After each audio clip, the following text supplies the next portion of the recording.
The first strange cases of pneumonia were identified in Wuhan, China on December 12th, and it was given a name, coronavirus, just over 3 weeks later.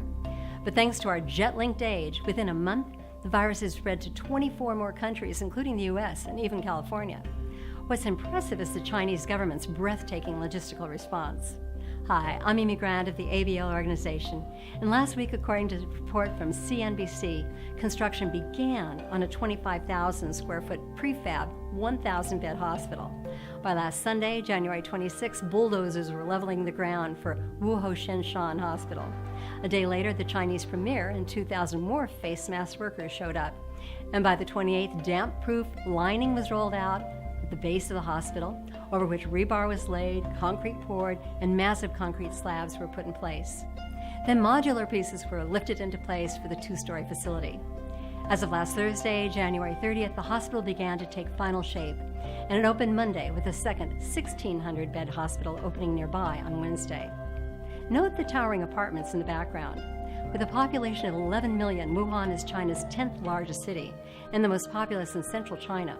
And it's a hub for high-tech, education, finance, and transportation, which helps explain why the coronavirus has traveled so far, so fast.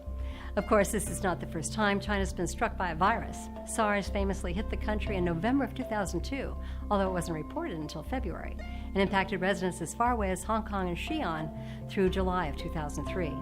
2 years later, while visiting the Terracotta Warriors in Xi'an, my guide recounted how her family was warned not to leave their home and how local TV channels broadcast the bus numbers and times subsequently diagnosed patients had been on public transportation, requiring fellow passengers to report to clinics to be tested. She also reflected that after SARS was when people started buying cars to stay away from contagious fellow passengers. They were right to be concerned. Worldwide, over 8,000 people were infected and 774 died, a fatality ratio of 9.6%. So far with the coronavirus, while over 17,000 cases have been confirmed, only 362 deaths have been reported, a much lower mortality rate. Of course, much has also been written that the media is overreacting to the coronavirus.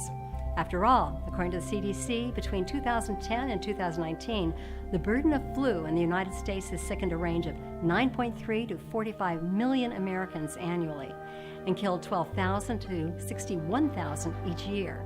Yet, according to the CDC, only 37% of adults got a flu shot last season. Growing up in my family, we took the flu very seriously.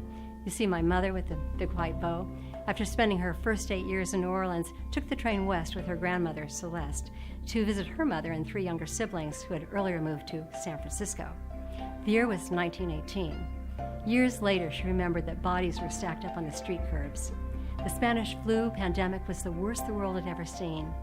It infected 500 million people and killed between 50 and 100 million, over 5% of the global population, and at least 500,000 Americans. And in San Francisco, with a population of 500,000, 45,000 fell ill and more than 3,000 died, including my great-grandmother Celeste and youngest uncle Jared. So tell everyone you care about that it's not too late to get your flu shot, and keep those wipes handy to disinfect that tray table. And stay well.